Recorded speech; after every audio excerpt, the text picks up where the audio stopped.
हज़रत लूत अलैहिस्सलाम की कौम पर जब फरिश्ते अज़ाब नाजिल करने आए तो फिर दोबारा से कुरान मजीद ने 27वें पारे के आगाज़ में उसका तज़किरा फरमाया। आगे जाके फिर आयत नंबर 56 में फरमाया वमा खलक़तुल जिन्न वल इंसा इल्ला लियअबुदून। फरमाया जिन्नों और इंसानों को हमने अपनी इबादत के लिए पैदा फरमाया है। जिन्नों और इंसानों की तख्लीक का मकसद ये है कि वो अपने रब की इबादत करें। मकसद इबादत है। इमाम गज़ाली रहमतुल्लाह अलैह फरमाते हैं कि अल्लाह तबारक व तआला ने ना जिस तरह इंसान के वजूद में खाने की, पीने की और सोने की तलब रखी है ना, कि खाता है पीता है फिर उसे नींद आती है, फरमाया इसी तरह अल्लाह तबारक व तआला ने इंसान के वजूद के अंदर इबादत की तलब रखी है। इस बात पे आपने गौर करना है। इसके वजूद में तलब है इबादत की। इमाम गज़ाली फरमाते हैं कि आपने देखा कि किसी ज़माने में लोग बुतों को पूजते रहे, पत्थरों को पूजते रहे, सूरज को पूजते रहे, चाँद को पूजते रहे, सितारों को पूजते रहे माज़अल्लाह, लेकिन किसी ज़माने में आपको ये नहीं मिलेगा कि इंसान ने किसी को पूजा ना हो। अल्लाह ने इबादत की तलब इसके वजूद में रख के इसे दुनिया में भेजा है। डायरेक्शन ठीक नहीं मिलती तो गलत रास्ता इख्तियार कर लेता है, और जब अल्लाह तौफीक देता है और महबूब करीम के कहने पे अमल करता है तो फिर अल्लाह की बारगाह में झुक जाता है। इंसान के आने का मकसद इबादत है। इबादत की बड़ी वसी तारीफ है इस्लाम के अंदर। हम लोग समझते हैं सिर्फ नमाज पढ़ना इबादत, हालांकि अल्लाह की रज़ा के लिए जो काम भी किया जाए वो इबादत है। अल्लाह की रज़ा के लिए जो काम भी किया जाए वो इबादत है। अल्लाह की रज़ा के लिए वो आप कुछ भी करें, वो आप गली से रोड़ा भी उठा दें तो अल्लाह इबादत का सवाब अता फरमाए, वो माँ बाप का चेहरा भी खुश होकर देख लें तो अल्लाह कामिल हज का सवाब अता फरमा दे। तो इबादत का वसी मफहूम है, लेकिन मकसूद इंसान के दुनिया में आने का इबादत है। लेकिन जब कोई आदमी मकसूद भूल जाता है ना अपना, देखे ना, लोगों को मिल के एहसास होता है कि इसका मकसद क्या है। कुछ लोगों का मकसद शोहरत बन गया है, कुछ का मकसद पैसा बन गया है, कुछ का मकसद ही ताल्लुकात बनाना बन गया है। तो इससे हमें बाहर आना चाहिए। अल्लाह करीम ने जिस मकसद हयात के तहत दुनिया में भेजा है, हमें उस मकसद की तरफ तवज्जो करनी चाहिए। फिर आगे सूरह तूर शुरू होती है। इस सूरह में अल्लाह ताला के अटल अजाब का जिक्र है कि जब उसका फ़ैसला हो जाता है तो उसे कोई टालने वाली ताकत नहीं है, और उस दिन आसमान थरथरा रहे होंगे और पहाड़ बड़ी तेज़ी से चल रहे होंगे। फिर आयत नंबर 21 से अहले जन्नत के लिए अल्लाह अज़्ज़ा व जल्ला की जानिब से जो नेमतें राहतें तैयार हैं उनका जिक्र है, और ये भी कि अहले ईमान की औलाद में से जो उनके सच्चे पैरोकार होंगे वो भी उनसे जाके मिलेंगे। औलाद अगर अपने माँ बाप की, नेक माँ बाप की पैरोकार होगी तो उसमें अगर कुछ छोटी मोटी गलतियां हुई भी तो अल्लाह माफ़ करके जन्नत में माँ बाप के साथ ही मिला देगा। असल में ना नालायक बच्चों का बड़ा जिक्र होता है तो लायक बच्चे रह ही जाते हैं बेचारे। नालायकों का बड़ा जिक्र होता है तो लायक रह ही जाते हैं। याद रखिए कि हर आलिम का, हर दरवेश का, हर सूफ़ी का, हर नेक आदमी का बच्चा गलत नहीं होता। ये भी बड़ी इनफिरादी बात है। अल्लाह तबारक व तआला बड़ी रहमत करता है। बाज़ लोगों को अल्लाह बड़ी अज़मतें अता फरमाता है। हज़रत दाऊद अलैहिस्सलाम के घर में हज़रत सुलेमान अलैहिस्सलाम पैदा हुए। अगर नूह अलैहिस्सलाम का बेटा मुसलमान नहीं हुआ तो सिर्फ उसी पर गुफ्तगू ना करना चाहिए। हज़रत इब्राहीम के बेटे इसहाक भी नबी हुए, और उनके बेटे याकूब भी नबी हुए, और उनके बेटे यूसुफ भी नबी हुए। तो रब बड़ा करीम है, जब खैर रखता है तो कई नस्लों में रख दिया करता है। तो हर जगह ऐसा नहीं है, हर मौके पे ऐसा नहीं है। बहुत सारे लोग एक ही रंग में हर चीज़ को देखने लग जाते हैं, ऐसी भी बात नहीं है। जब अल्लाह अता करने पे आता है तो फिर बड़ा करम फरमाया करता है। अब एक बात और भी यहाँ काबिल ज़िक्र है, उस पर भी ज़रूर तवज्जो होनी चाहिए कि अगर माँ बाप नेक हों तो काजी सनाउल्लाह साहब पानीपती फरमाते हैं कि 7 नस्लों तक तो अल्लाह वैसे ही माँ बाप की वजह से रहमत करता रहता है। बेटों पे भी, पोतों पे भी, पड़पोतों पे भी, उनके पोतों पे भी। और दलील क्या है? वकान अबूहुमा सालिहन।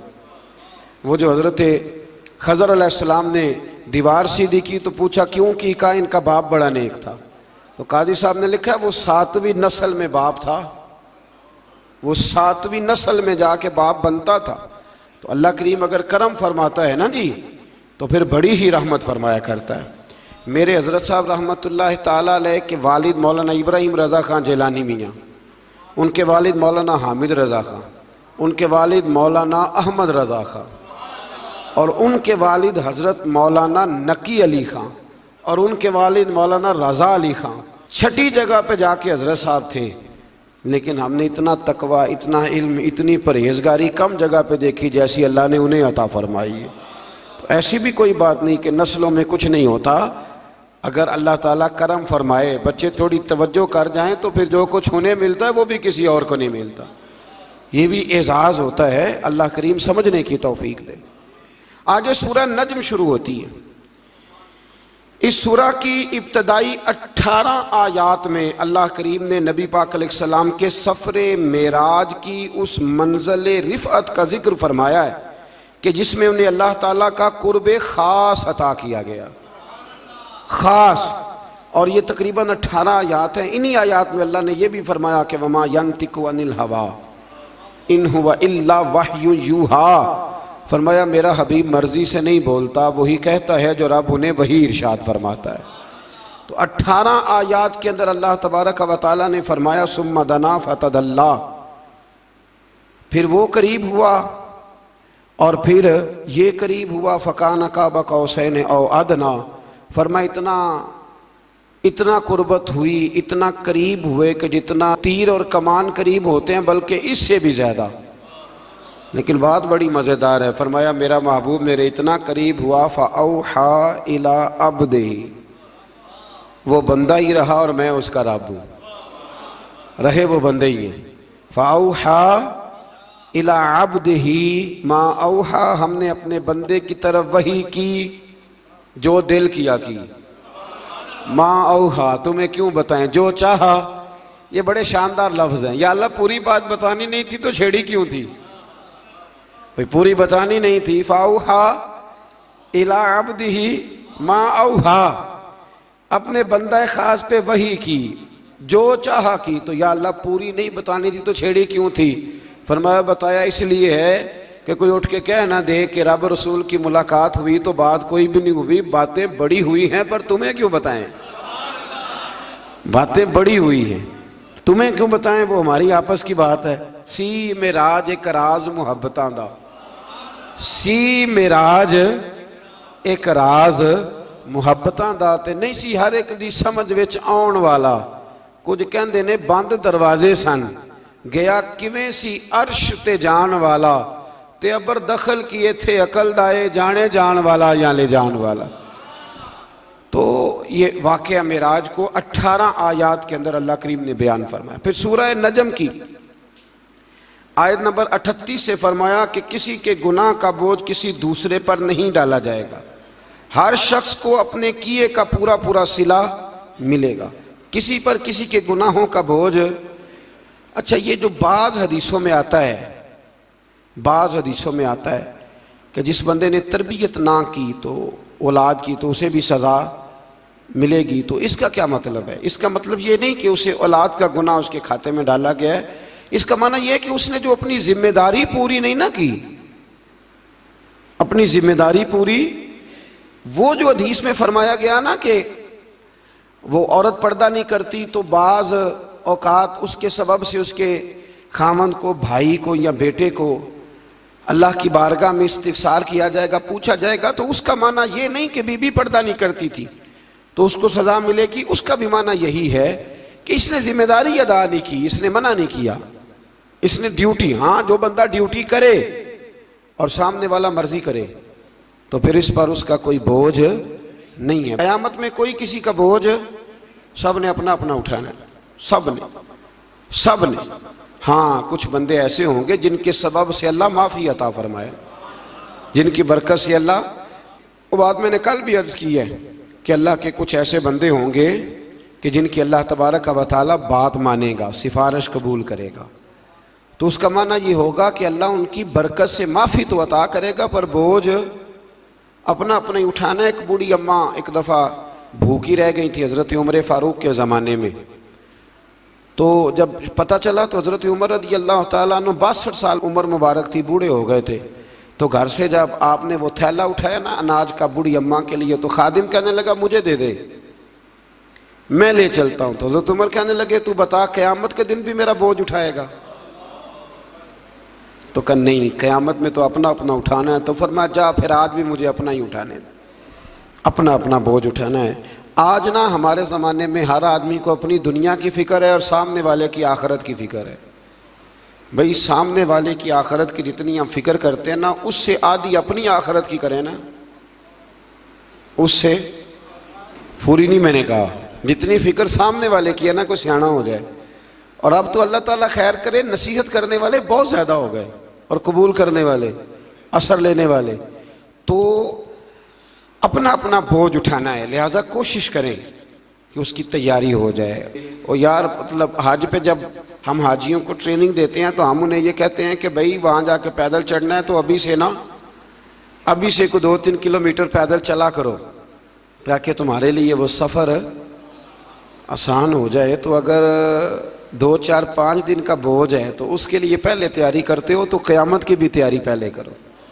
कोई किसी का बोझ नहीं उठाएगा। अम्मा के पास बेटा भी आके कहेगा ना 2 नेकियां दे दे, तो अम्मा भी कोई नहीं देगी। ये हमें रिवायात में मिलती हैं सारी चीज़ें। अब्बा भी नहीं उस वक़्त नेकी देगा, इसलिए कि वो दौर ये है कि हर एक ने अपना अपना बोझ उठाना। आगे सूरत कमर शुरू होती, इक़्तरबतिस्साअतु वन्शक़्क़ल क़मर, फरमाया क़यामत करीब आ गई है और चांद शक हो गया है। नबी करीम अलैहिस्सलाम की बारगाह में अबू जहल और कुछ कुफार आए, कहने लगे कि अगर आप चांद के 2 टुकड़े कर दें तो हम कलमा पढ़ लेंगे, अगर आप चांद के 2 टुकड़े कर दें तो हम कलमा।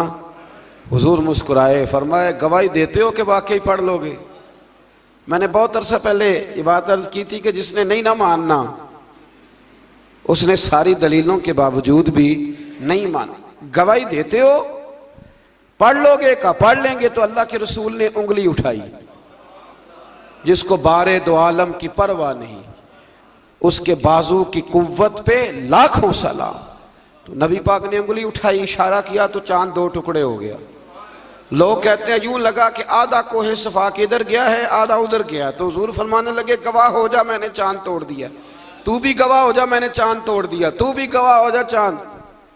पर जिसने नहीं ना मानना कहने लगा ओहो हम समझते थे ज़मीन पे जादू चलता है, माज़अल्लाह का तो आसमानों पे भी चलता है। और एक सियाना बीच में से ये भी कहने लगा कि आपने तो हमारी आंखों पे जादू कर दिया, चांद चांद कोई नहीं टूटा। ये तो बाहर के काफले आएंगे ना, जो मक्के से बाहर गए हुए वापस आएंगे तो पूछेंगे उन्होंने भी देखा है कि नहीं।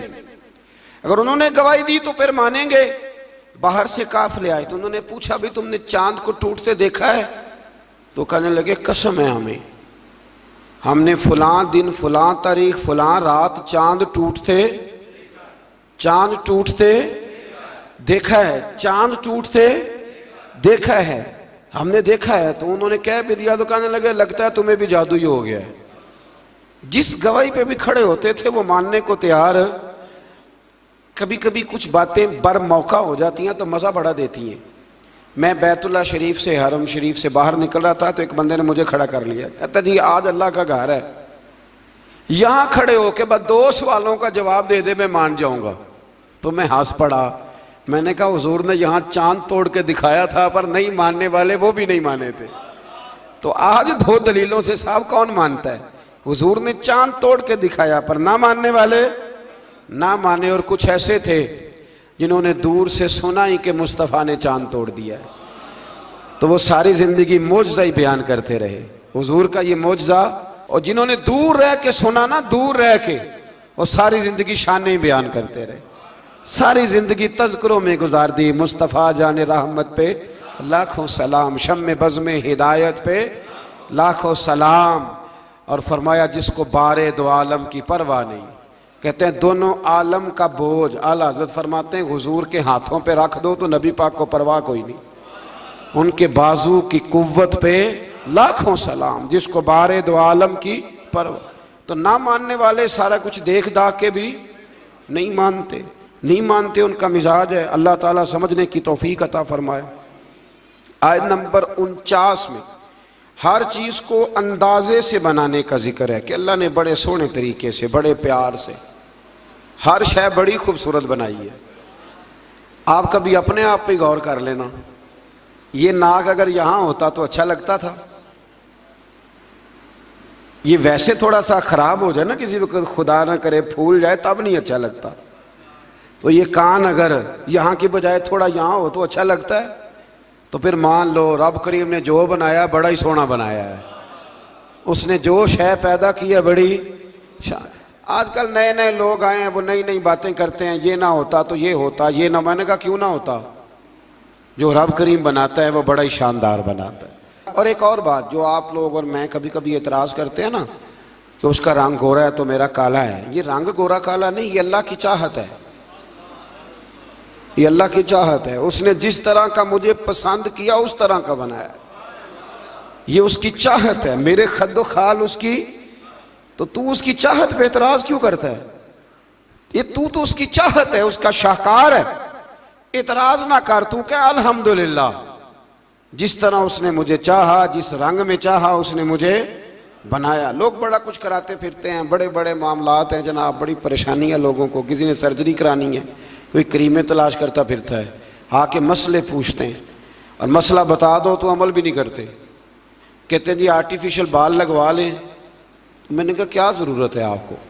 कहते सर गंजा है। तो मैंने कहा टोपी पहनो, नबी पाक की सुन्नत है, इमामा बांधो, हुजूर का तरीका है। बाल ही जरूर लगवाने से इंसान, भाई अल्लाह करीम ने जब तक चाहा सर पे बाल रहे, और जब चाहा तो उसने, तो ये थोड़ा सा बाहर आए। मैंने थोड़े दिन पहले भी कहा था, जरूरियात ज्यादा नहीं, मेकअप बहुत ज्यादा है। अगर मेकअप से, बहुत सारे मेकअप से हम बाहर आ जाए ना, तो फिर भी बड़ी सारी आसानियां हमारे लिए पैदा हो सकती हैं। इससे आगे जनाब शुरू होती है सूरह कमर के बाद सूरह रहमान। सुभान अल्लाह।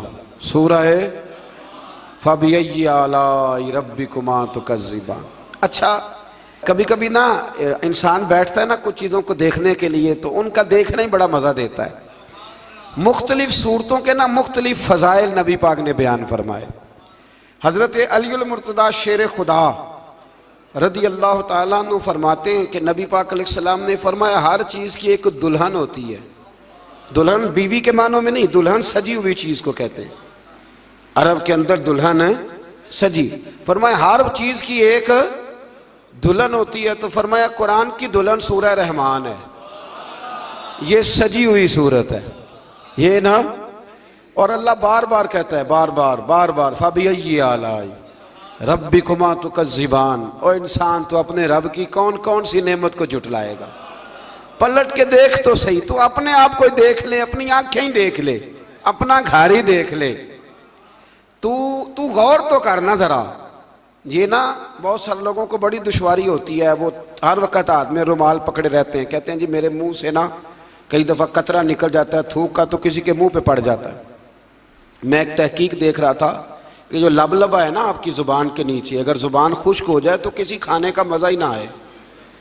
डॉक्टर कहते हैं कि इतनी कीमती चीज़ है ये जो आपकी ज़ुबान तर रहती है, कि ये सारे जायके जो हैं ये आपको देती है।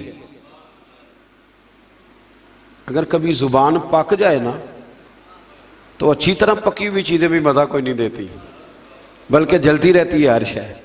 अल्लाह ने जो बनाया है ना, जहां बनाया है कमाल ही बना दिया है। और फरमाते हैं फबिय्यि आलाई रब्बिकुमा तुकज़्ज़िबान। अपने रब की कौन कौन सी, तू कहां जाएगा? और शुरू कहां से किया? फरमाया अर्रहमान अल्लमल कुरान। फरमाया रहमान ने अपने हबीब को कुरान सिखाया है।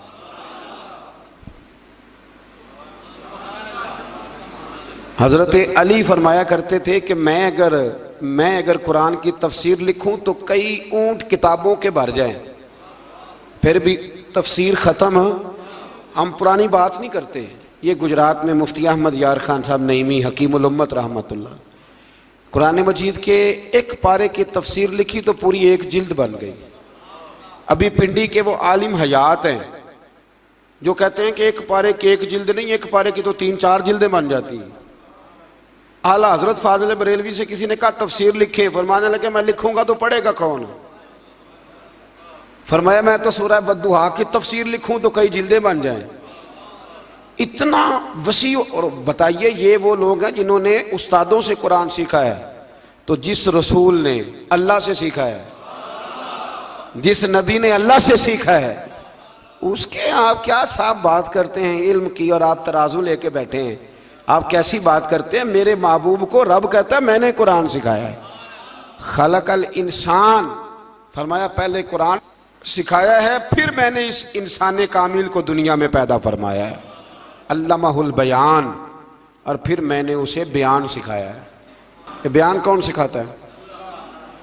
ये कुरान मजीद कह रहा है। बयान कौन सिखाता है? कुछ दोस्त ऐसे होते कहते फलाना आदमी मुकर्रर है जी। तो क्या मुकर्रर आदमी जो होता है वो बिल्कुल फजूल आदमी होता है? अल्लाह कहता है कि ये जो बयान है ना, ये भी मैं ही सिखाता हूँ। हर एक हिस्से में हर नेमत आती, ये भी अल्लाह ही सिखाता है। और नबी करीम अलैहिस्सलाम ने फरमाया बाज बयान जादू होते हैं, वो जादू ही कर जाते हैं जी। कुछ लोग ऐसे होते हैं जिनका एक जुमला इंसान सुनता है तो सारी ज़िंदगी के लिए काफ़ी हो जाता है। अल्लाह तासीर की दौलत अता करता है। फिर बड़ी सारी बातें रब करीम ने इरशाद फरमाई। फरमाया अल्लामाहुल बयान अश-शम्स वल कमरु बिहुस्बान, सूरज और चांद हिसाब के पाबंद हैं। वन नजमु व शजरु यस्जुदान, आसमान के तारे और ज़मीन के दरख्त तो उसी के सामने सजदा किए हुए हैं।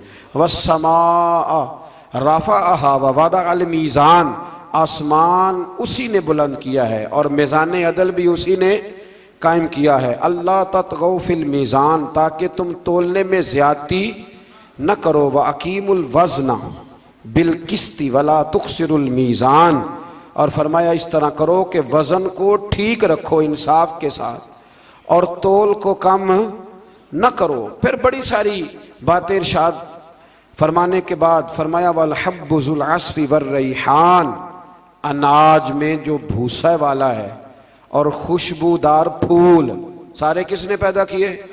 फरमाया फ़बिअय्यि आलाइ रब्बिकुमा तुकज़्ज़िबान, तो तुम अपने रब की किन किन नेमतों को जुटलाओगे? फरमाया खलकल इंसाना मिन सलसालिन कल फ़ख़्ख़ार, हमने इंसान को बजने वाली ठीकरी की मट्टी, जो बजने वाली मट्टी है ना, जो खुश्क हो जाती है, उससे पैदा फरमाया। व खलकल जान मिन मारिजिम मिन नार, और पैदा किया जान को आग के खालिद शोले से। फ़बिअय्यि आलाइ रब्बिकुमा तुकज़्ज़िबान, ये सूरत ऐसी है कि इसका एक एक लफ्ज़ पढ़ने को दिल करता है। ये सारा कुरान मजीद ही बड़ी बात है, लेकिन ये तो सूरत जो है ना हमें अपना आप याद कराती। बहरहाल अल्लाह ताला ने बार बार एक बात का जिक्र फरमाया, और इसी सूरह मुबारक में ना फिर एक सबक दिया। फरमाया डर जाओ। क्या मिलेगा या अल्लाह? फरमाया अगर तुम मेरे सामने खड़े होने से डरोगे ना तो 2 जन्नतें दूंगा। वलिमन खाफ़ मकाम रब्बिही जन्नतान, जो अल्लाह के सामने खड़े होने से डरेगा अल्लाह उसे 2 जन्नतें देगा। वैसे आजकल डरते तो नहीं ना लोग, डर निकल गया, बस थोड़ा सा बरादरी से डरते हैं, बरादरी से थोड़ा सा, ज़्यादा नहीं, थोड़ा सा रस्म व रिवाज से डरते हैं। कुछ थोड़ा सा, कुछ लोग हैं जो चलो थोड़ा बहुत बच्चों से डर जाते हैं, थोड़ा थोड़ा है ना, दुनियादारों से लोग डरते हैं। नहीं डरते तो अल्लाह से नहीं डरते, जिससे डरना चाहिए।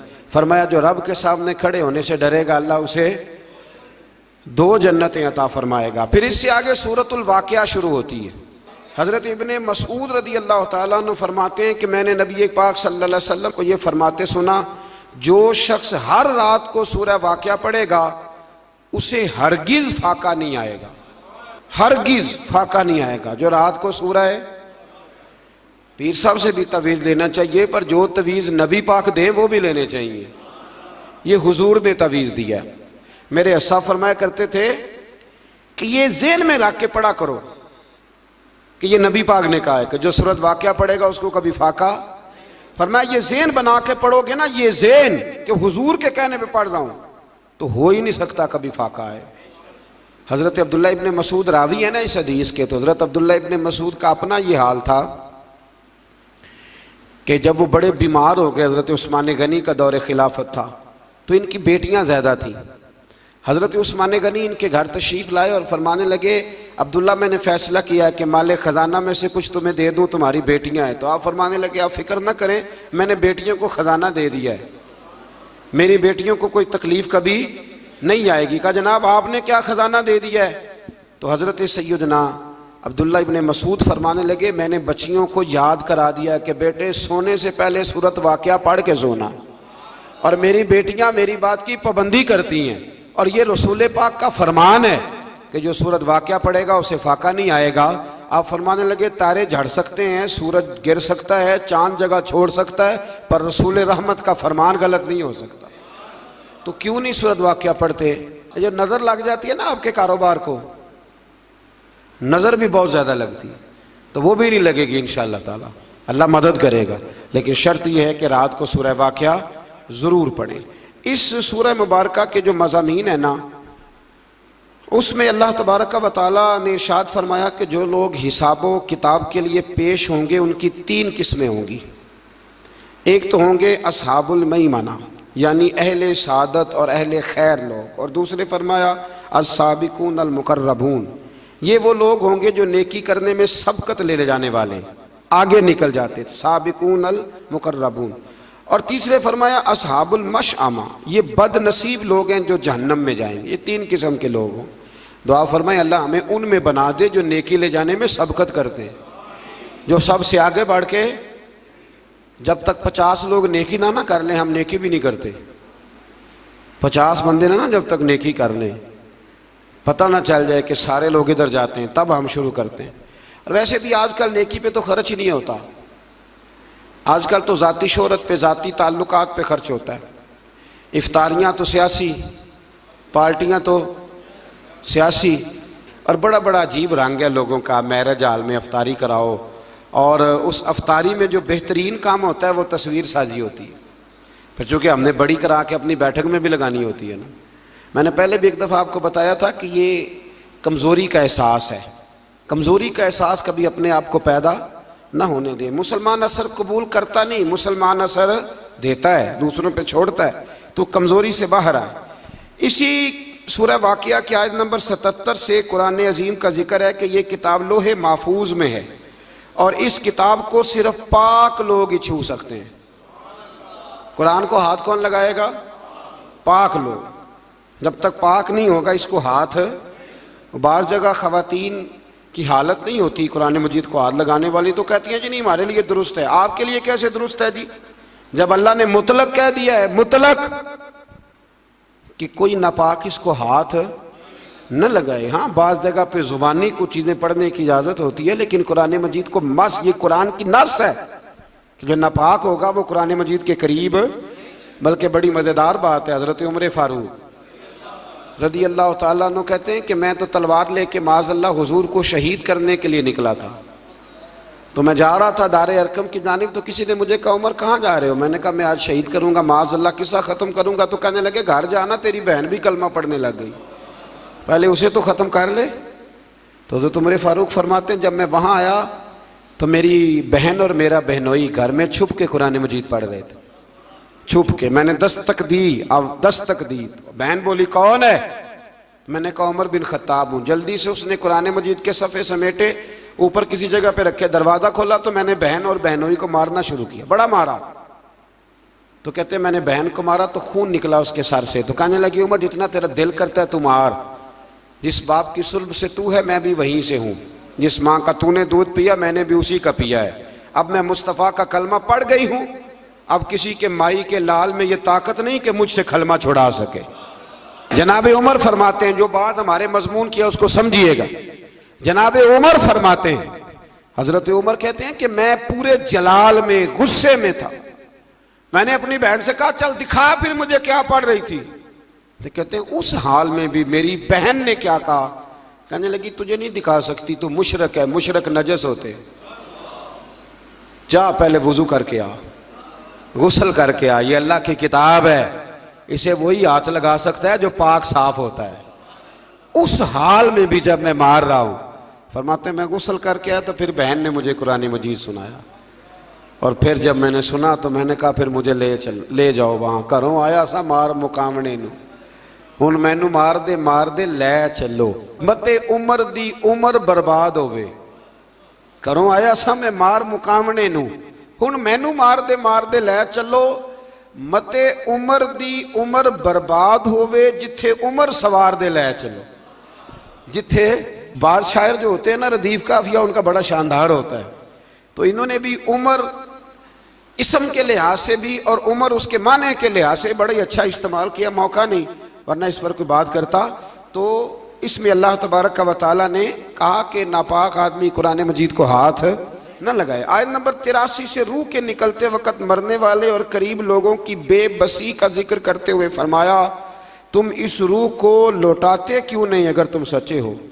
यानी बताना ये चाह रहा है रब करीम का कुरान, अल्लाह का कुरान ये फरमाता है कि तुम चाहो भी तो इस रूह को लौटा सकते, ये तुम्हारी बेबसी है। तो अगर मरते वक्त रब के सामने बेबस होना है तो आज क्यों नहीं हो जाते। आज बेबस हो जाओ को, या अल्लाह जैसे तू कहेगा वैसे हम करेंगे, लेकिन जब तक रूह होती है तब तक इंसान मानने को तैयार नहीं होता। अल्लाह ताला हमें मानने वालों में शामिल फरमाए।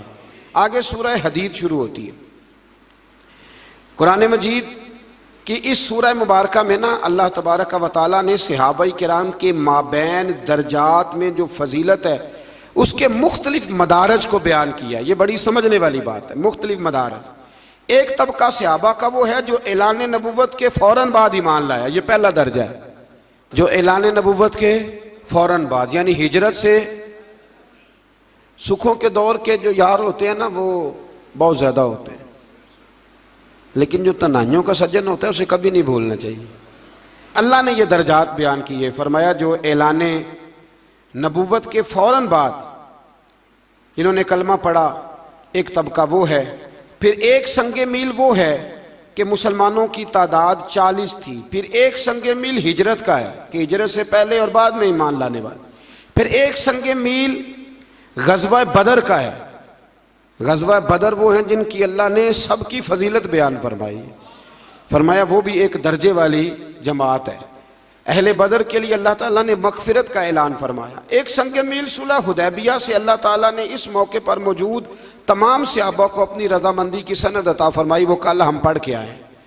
और फिर एक संग मील फतह मक्का का है जिसका इस सूरत में जिक्र किया गया है। फतह मक्का के बाद जिन्होंने कलमा पढ़ा वो आखिरी संग मील है, आखिर में उनके मदारज बयान हुए। लेकिन रब करीम ने फरमाया ये सारे ही मेरे महबूब के गुलाम है और मैंने सब के साथ ही खैर का वादा फरमा लिया है। कुछ लोगों को बड़ी परेशानी है जी फलाने ने फतेह मक्का के बाद कलमा पढ़ा है, ये बड़ा ख़ास मसला है। हमारे ज़माने में बड़ा अजीब मामला है, जिनका कुफर साबित है लोग उनका इस्लाम साबित करने की कोशिश करते हैं, और जिनका इस्लाम साबित है उनका कुफर साबित करने की कोशिश करते हैं। बड़ी अजीब व गरीब मंतक है, फ़लसफ़ा है लोगों का, और लोग उस चक्कर में पड़े हुए हैं। कहते हैं जी फलां सहाबी जो हैं वो फतेह मक्का के बाद मुसलमान हुए। तो मैंने कहा जब नबी पाक ने उनका मुसलमान होना कबूल कर लिया तो तुम्हें क्या एतराज़ है। भाई अल्लाह ताला ने दिलों का हाल तो अपने पास रखा, और अगर दिया तो अपने महबूब को खबर दी। तो एक शख्स कलमा पढ़ने आया रसूल करीम की बारगाह में, कलमा पढ़ने आए, हुजूर ने उसका कलमा पढ़ना कबूल किया। चाहिए था ना हुजूर कहते कि तू जा, तू तो ऊपर ऊपर से पढ़ रहा है, अब तलवार से बचने के लिए पढ़ रहा है, कहना चाहिए था ना। लेकिन हुजूर ने कहा, तो जब नबी पाक ने कबूल कर लिया तो आज लोगों को क्या एतराज है, आज लोगों को क्या एतराज है। बड़े बड़े अजीब मामलात है। कहते हैं जी फलां सहाबी थे वो ठीक नहीं थे। तो मैंने कहा जब इमाम हसन उनसे सुलह कर रहे हैं, तू ज्यादा प्यारा है हजरत अली का कि इमाम हसन ज्यादा प्यारे थे। और सही बुखारी की हदीस है, नबी पाक ने इमाम हसन को अपने साथ मिंबर पे बिठा के फरमाया ये मेरा बेटा हसन सैयद है, जब मुसलमानों की दो जमातें लड़ेंगी तो ये सुलह करा देगा।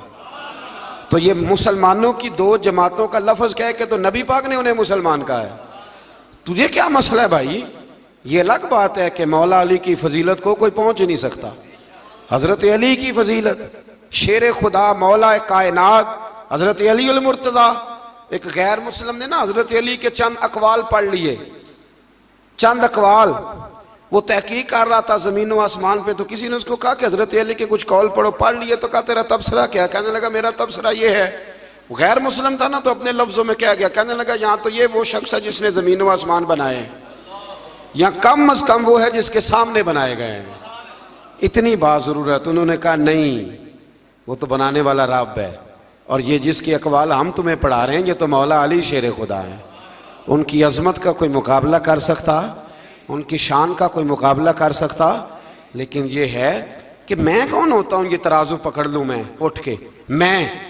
और हम तो इतनी, आप यकीन करें, इतनी जरूरत भी नहीं करते कि आइमा का इख्तलाफ बयान करें। मैं तो इमाम आजम और इमाम शाफी के इख्तलाफ में पढ़ने का भी कायल नहीं, इमाम मालिक और इमाम अहमद बिन हम्बल के इख्तलाफ में पढ़ने का भी कायल नहीं।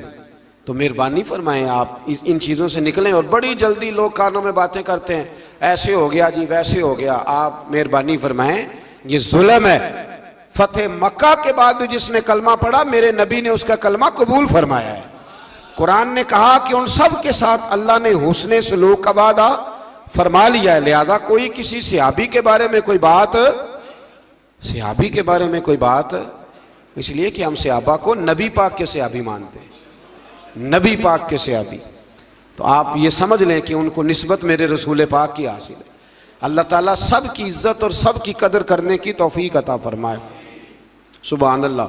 आगे आयत नंबर 12 में फरमाया कि मैदान हशर में मोमिनीन और मोमिनात की अनोखी शान होगी।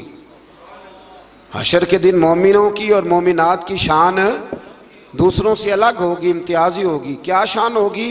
फरमाया और इनका नूर उनके सामने और उनके दाएं जानिब जू फिशा होगा और इन्हें जन्नत की बिशारत दी जाएगी। आगे भी नूर होगा, पीछे भी नूर होगा, दाएं भी और बाएं भी। किसको? नबी पाक की बात नहीं हो रही, मोमिनों की हो रही है। तो जब उनके मानने वालों को अल्लाह नूर अता फरमाएगा तो फिर महबूब को नूरे कामिल क्यों नहीं मानते?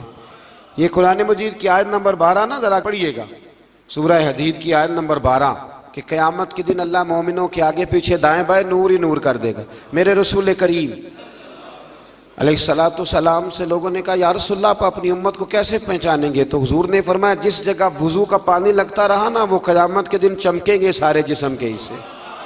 तो उम्मती दूर से आएंगे तो मैं पहचान लूँगा। और फिर हुजूर ने फरमाया मेरे कुछ ऐसे गुलाम होंगे कि जिनके चेहरे 14वीं के चांद की तरह चमकेंगे। नबी पूछेंगे कि ये किस उम्मत के नबी हैं? तो फरमाया जाएगा ने नबी नहीं, ये मुस्तफ़ा करीम की उम्मत के वली हैं।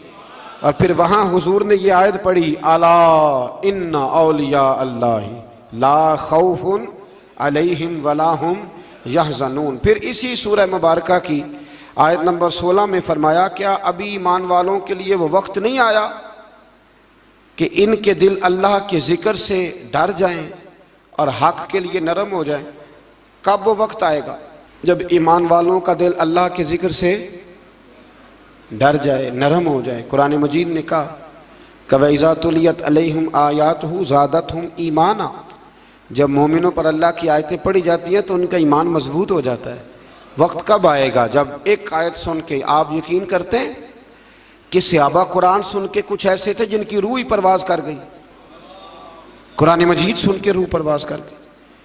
आज वो वक्त कब आएगा जब अल्लाह का जिक्र हो? जब इमाम आज़म अबू हनीफा ना गुजर रहे थे तो एक नौजवान भी गुजर रहा था, तो इमाम साहब का पैर उस नौजवान के पैर पे आ गया तो कहने लगा आपने मरना नहीं, कब्र में नहीं जाना। उसने ये लफ्ज़ कहे तो इमाम साहब बेहोश होकर गिर पड़े। कई घंटे के बाद होश आई तो लोगों ने कहा हुजूर ये क्या हुआ? फरमाने लगे तुमने देखा नहीं, वो मुझे अल्लाह के सामने पेश होने की याद दिला रहा था। जब उसने कहा है कि आपने क़यामत में पेश नहीं होना तो मेरी आंखों के सामने मंजर आ गया था।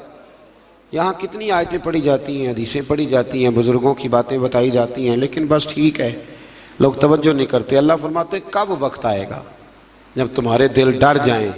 आयत नंबर 20 में दुनिया के मालो दौलत को, दुनिया की ज़ीबो ज़ीनत की नापायदारी को बयान किया और फरमाया अपने रब की मग़फ़िरत की जानिब दौड़े चले आओ और उसकी जन्नत की तरफ पेश कदमी करो जिसकी वुसअत आसमान और ज़मीन की मिसल है और जो अल्लाह और उसके रसूल सल्लल्लाहु अलैहि वसल्लम पर ईमान लाने वालों के लिए तैयार की गई है, उसकी तरफ दौड़ के आओ। दुनिया की ज़ीबो ज़ीनत जो है ना एक वक्त के लिए है। एक वक्त ऐसा भी इंसान पे आता है कि जब उसके पास सहूलियात होती हैं पर खाने की पोजीशन नहीं होती, पैसे होते हैं पर वो खा नहीं सकता, पहन नहीं सकता। तो ये दुनिया की जो ज़ेबो ज़ीनत है ना, ये बड़ी आर्जी सी है।